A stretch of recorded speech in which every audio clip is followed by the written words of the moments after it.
Coucou les filles, j'espère que vous allez bien. Aujourd'hui on se retrouve pour une nouvelle vidéo. Déjà je tiens à m'excuser si la luminosité elle baisse, c'est parce que ma lumière je pense qu'elle est morte, elle grésille un peu. Et donc voilà, j'espère que vous allez passer un bon moment. Alors aujourd'hui je vais faire une vidéo sur toutes les choses high maintenance que je fais pour être low maintenance. Il faut savoir que moi j'investis pas trop, c'est pas que j'investis pas trop mais je paye pas trop.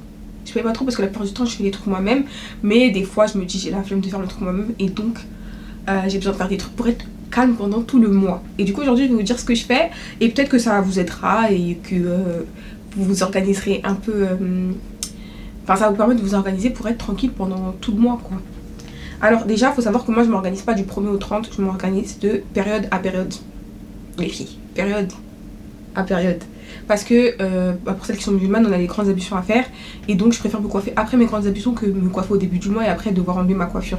Du coup je m'organise comme ça. Chaque mois, ce que j'aimerais, l'année dernière j'étais vraiment catégorique avec ça. Chaque mois je me faisais des tresses avec mes cheveux, je faisais des mini braids, je mettais des perles au bout et je voulais vraiment tenir sur ça. Mais après j'étais un peu fatiguée, j'ai arrêté de faire ça. Mais là cette année j'ai repris, là aujourd'hui je me suis fait des tresses. J'ai pas rajouté les perles, je pense que je vais les rajouter plus tard. Parce que ça, regardez, ma logique c'est quoi? Si je suis coiffée et que j'ai mes tresses, quoi qu'il arrive, j'aurais pas touché mes cheveux. J'aurais touché mes cheveux 3 fois du coup. 3 fois parce que j'aurais 3 shampoings à faire tous les samedis. Et après, la prochaine fois que j'ai besoin de toucher mes cheveux, c'est quand je dois les défaire parce que j'ai eu mes périodes. Vous voyez ce que je veux dire? Et donc je fais soit des mini braids, je vais vous mettre des coiffures ici là. Et je vais vous mettre toutes les coiffures que je peux faire dans le mois. Ou je me coiffe semaine par semaine. Samedi je fais mon shampoing, je fais ma coiffure et je la garde jusqu'au samedi d'après. Des fois j'ai la flemme et du coup je détache mes cheveux entre temps, mais la plupart du temps c'est ce que je fais. Bon là mes ongles ils sont coupés, mais la plupart du temps je laisse mes ongles pousser, je les lime etc. J'allais chez l'esthéticienne et elle me limait les ongles parce que de base mes ongles ressemblent à ça. Je vais vous mettre une photo, je vais essayer de trouver une photo avec mes ongles. Donc je fais ça une fois par mois aussi. Et après mes ongles ils étaient durs, ils étaient forts, mais là j'ai un peu dormi et donc mes ongles ils font que se casser. Là j'ai tout coupé pour être sûr qu'ils repoussent et que je les lime et que je reprenne ma routine. Mais je vais recommencer à mettre de l'huile sur mes ongles, des trucs comme ça pour être sûr qu'ils soient long, pas trop long mais fort et qu'ils soient pas cassants parce que là j'ai même mes ongles qui se coupent sur la peau. Et du coup je vais aussi chez l'esthéticienne, je vais chez l'esthéticienne une fois par mois. Là regardez, là j'ai fait des économies parce que je me suis coiffée toute seule. Je me lime plus les ongles chez l'esthéticienne, je me lime toute seule, même si c'est 5 €, je fais des économies. Là, je sais pas combien vous payez quand vous allez vous faire coiffer, mais là j'ai économisé 60 €, 65 € peut-être. À l'esthéticienne, je paye 50 € et je fais ça une fois par mois. Donc là, si on va dire, si je fais toutes mes prestations à l'extérieur, là je suis à 110, 115 €. Ça me permet d'être tranquille pendant tout le mois. Et je sais que le mois d'après, je vais refaire la même chose. Et ça va être bien jusqu'au mois d'après, au mois d'après, au mois d'après. J'ai investi dans ma skincare, les filles. Investissez dans votre skincare. Restez pas en vous disant oui, je prends n'importe quoi, etc. Et si ça va, non. Achetez des bons produits. Achetez les produits que vous voulez. Si vous avez des taches, achetez des produits contre les taches. Si vous avez je sais pas, achetez la vitamine C. Déjà, la vitamine C, c'est très bien. Moi, j'utilise que la vitamine C sur mon visage. Je sais pas pourquoi je parle aussi vite. Je sais pas. J'utilise que la vitamine C. Là, celle que j'utilise actuellement c'est celle-là, mais avant j'utilisais celle-là. Et avant encore j'utilisais celle-là, mais je la trouve plus. Je l'ai achetée sur Beauty Bay, mais elle est plus sur Beauty Bay et voilà. J'utilise ça. J'utilise quoi comme crème? J'utilise ma crème. Ma skincare c'est quoi? Savon, vitamine C, crème solaire, c'est tout. Si vous voulez des skincare à cette étape, prenez un truc à cette étape. Si vous voulez à 10 étapes, prenez un truc à 10 étapes. Mais en gros, utilisez vos produits et investissez en vous. Là, c'est pas un truc que tu fais au début du mois et après ça reste. Là, vous faites ça une fois, enfin tous les jours quoi. 1 à 2 fois par jour. Donc vraiment, ne vous dites pas oui, non, je vais pas mettre de l'argent dedans parce que vous pouvez même pas vous dire ça. Vous allez utiliser ça tous les jours. C'est quelque chose que vous allez mettre sur votre visage. Utilisez-le. Vous savez quand je suis maquillée, j'ai essayé de faire le pink make-up. Je vais essayer de vous mettre une photo au pink make-up, mais ça va, mais je sais pas si c'est trop pink. On dirait plus rougeâtre et tout. Mais j'ai même fait un combo lips un peu rosé. Faites vos rendez-vous chez le médecin. Il y a la CPAM. CPAM. C'est CPAM pour tout le monde. CPAM pour tout le monde. En Ile-de-France, je pense. Je sais pas pour. Bref, la CPAM, vous prenez rendez-vous dessus, vous faites un bilan de santé. Faites un bilan de santé pour savoir si vous allez bien, si vous n'avez pas des problèmes, je sais pas, dentaires, etc. Et prenez tous vos rendez-vous. Là, c'est le début d'année, prenez tous vos rendez-vous. Comme ça, pendant tout le long de l'année, vous êtes fixé. Vous savez que tout le long de l'année, vous êtes bien et vous n'avez pas de problème. Et si vous avez un problème, du coup, réglez votre problème. Je sais pas si vous entendez ma machine à laver qui tourne. Je sais pas. Mais en tout cas, vous n'aurez pas de problème et vous pouvez régler vos problèmes directement. Si vous prenez vos rendez-vous pour le dentiste, prenez votre rendez-vous si vous avez besoin d'aller chez le kiné. Moi, je parle, mais je vais pas au kiné. Je ne vais plus chez le kiné. Mais prenez vos rendez-vous pour le kiné, prenez vos rendez-vous pour vos yeux, allez chez l'ophtalmo, regardez votre vision. Des fois, vous n'avez pas de problème de... Vous voyez, des fois, vous avez mal à la tête. Vous pensez que c'est votre tête, c'est vos yeux. Moi, j'avais ça avant. Du coup, j'avais des lunettes de repos et j'avais un petit truc, mais j'avais des lunettes de repos aussi. Et ça aide, ça aide. Donc, franchement, investissez en vous. Et prenez tous vos rendez-vous, etc. Même si c'est chiant, c'est une après-midi, je crois. Ou un truc comme ça, ils vont faire des prises de sang. Pour celles qui n'aiment pas les piqûres, moi j'aime pas, mais c'est passé vite. Juste regardez pas. Parce que j'étais comme ça. Regardez pas. Et ouais, faites ça. Rangez votre chambre. Chaque soir, je range ma chambre. En fait, si vous la rangez chaque soir, ça ne deviendra jamais un grand bordel. Rangez-la petit à petit. Balayez votre chambre tous les soirs. Comme ça, vous êtes sûr que le matin, vous réveillez, la chambre elle est propre. Et vous avez juste à ramasser 2-3 petits trucs qui traînent. Plutôt que d'attendre que ce soit un gros bordel. Après, je sais qu'il y en a pour qui c'est difficile. Et franchement, cœur sur vous les filles. Mais essayez de... En gros, votre esprit sera plus clair quand vous aurez votre chambre qui sera propre. Plutôt que quand elle est en bordel. Parce que... ça sera le reflet. En vrai, votre chambre, c'est votre reflet un peu. Mais prenez votre temps. Faites des masques, faites des soins, etc. Prenez un petit jour où vous faites en mode petit cosy. Vous prenez un petit thé, petit café. Non, pas de café. J'aime pas le café. Petit chocolat chaud. Vous posez devant votre télé avec un masque sur la tête, un masque sur les pieds. Vous voyez le masque Action là qui fait le peeling. Ça, un masque sur les mains, un masque sur la bouche, tout. Faites des petits trucs en mode... vous voyez, pour vous sentir bien. Faites... pas de la thérapie, mais achetez-vous un carnet. Je sais pas, il est mon carnet. Achetez-vous un carnet, écrivez dans votre carnet. Plein de petits trucs comme ça qui pourront vous aider à être tranquille, à être reposé et pas avoir du stress sur le visage. Pas être stressé, pas être angoissé et tout. Et si vous avez du stress, essayez de trouver vos antidépresseurs, vos anti-stressants.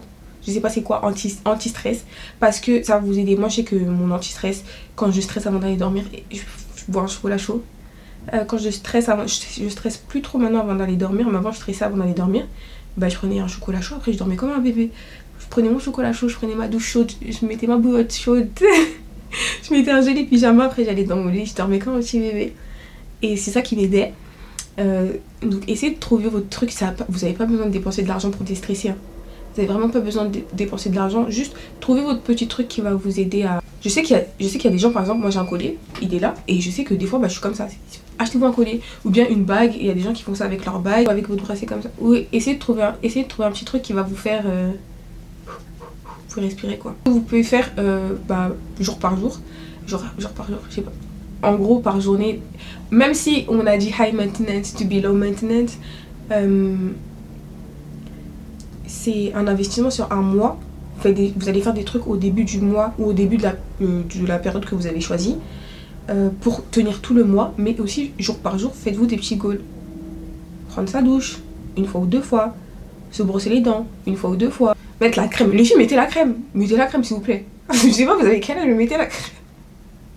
Pas que sur les parties qui se voient, mettez de la crème partout sur votre corps. Si vous avez des démarcations sur votre corps, c'est parce que vous mettez pas la crème. Mettez la crème. Là, je crie dessus comme si j'étais votre maman. Mettez la crème partout. Partout. Dites pas oui, on va pas voir mes jambes et tout, je mets que sur mes pieds. Non. Ou bien sur mes chevilles. Non. On met la crème partout.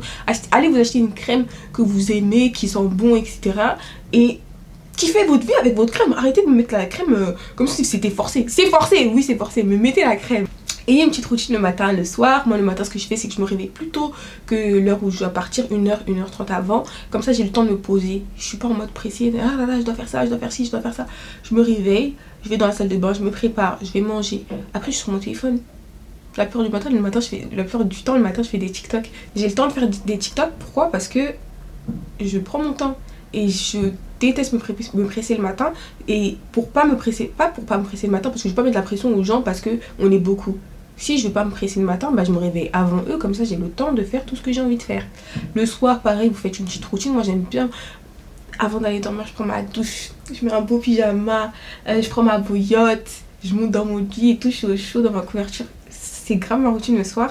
Et ça aide dans la journée pour décompresser le soir et pour bien commencer sa journée le matin. Vous pouvez commencer à faire des massages. Les filles, moi je fais des massages. Je sais pas si je peux vous montrer comme ça. Moi je fais des massages comme ça. Avant de prendre ma douche. Attendez. Là, on va dire, j'ai fini de prendre ma douche. Et je fais un massage sur mon ventre. Comme ça. Comme ça, comme ça, comme ça, comme ça. Et comme ça, comme ça. Vous faites ça. Vous faites ça les filles. Vous faites ça. Pareil pour le visage. Comme ça. Ça, comme ça. Comme ça. Comme ça. Bref. Vous achetez un gua sha, non, vous n'avez pas besoin d'un gua sha. Vous pouvez faire ça avec vos mains, vous faites des petits mouvements, vous regardez sur TikTok des vidéos de personnes qui font ça, qui font des morning routines gua sha ou bien le soir, et ça va vous dépuff, ça va vous déblotter, déballonner, que ce soit le ventre ou le visage ou quoi. Je sais qu'il y en a qui font les bras comme ça, moi je fais pas ça. Mais en gros, faites un truc qui va vous... Après vous sentez bien le matin, votre visage, des fois vous allez vous réveiller, par exemple moi je fais des allergies, des fois je me réveille, mon visage il est gonflé, mon nez est gonflé et tout, et du coup quand je fais ça après ça va mieux. Et ne vous laissez pas aller à la tristesse. Ayez un petit bloc-notes ou des notes dans vos téléphones ou des saves dans vos TikTok, vos favoris sur TikTok, où vous mettez des trucs qui vous rendent heureux, comme ça si vous vous sentez triste, vous allez voir ça. Vous pouvez être triste un jour, vous pouvez être triste 2 jours, 3 jours, mais ne vous laissez pas abattre par vos émotions. C'est normal d'être triste. Hein. Si vous êtes triste, pleurez. Pleurer, ça régule les émotions.